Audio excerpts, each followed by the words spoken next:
ಸೋರೆಕಾಯಿ ಹಲ್ವಾ ಹೇಳ್ಕೊಡ್ತಾ ಇದ್ದೀನಿ. ಬಾಣಲಿಗೆ ಸ್ವಲ್ಪ ತುಪ್ಪ ಹಾಕಿ, ತುಪ್ಪ ಕಾಯ್ದ ನಂತರ ದ್ರಾಕ್ಷಿ ಗೋಡಂಬಿ ಹಾಕಿ ರೋಸ್ಟ್ ಮಾಡ್ಕೊಳ್ಳಿ.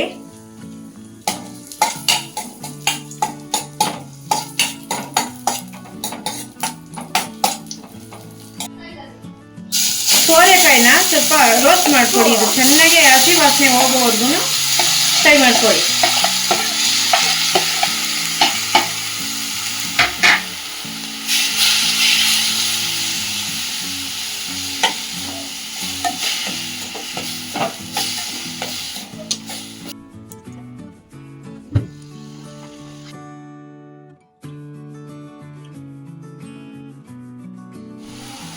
ಹಾಲು ಹಾಕೊಂಡು ಮಿಕ್ಸ್ ಮಾಡ್ಕೊಳ್ಳಿ.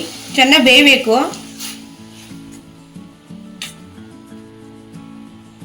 ಹಾಲಲ್ಲೇ ಸ್ವಲ್ಪ ಚೆನ್ನಾಗಿ ಬೇಯ್ಕೋಬೇಕು.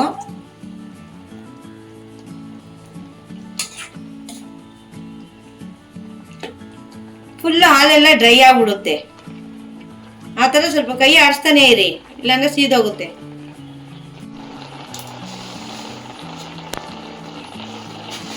ಸಕ್ಕರೆ ಹಾಕೊಳ್ಳಿ. ನಿಮಗೆ ರುಚಿಗೆ ಎಷ್ಟು ಬೇಕು ನೋಡ್ಕೊಂಡು ಹಾಕೊಳ್ಳಿ.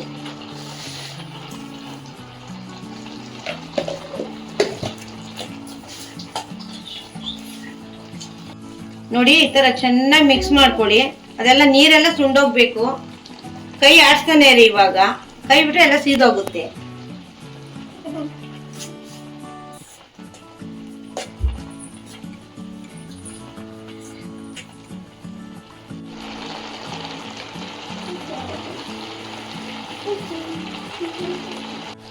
ಇವಾಗ ಸ್ವಲ್ಪ ಏಲಕ್ಕಿ ಪುಡಿ ಹಾಕ್ರಿ.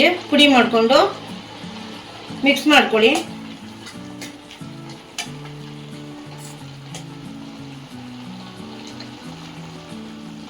ಇವಾಗ ದ್ರಾಕ್ಷಿ ಗೋಡಂಬಿ ಹಾಕಿ.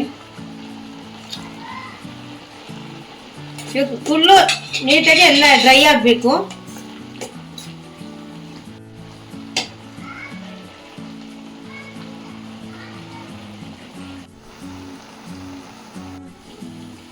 ಸೋರೆಕಾಯಿ ಹಲ್ವಾ ಇವಾಗ ರೆಡಿ ಆಗಿದೆ ನೋಡಿ.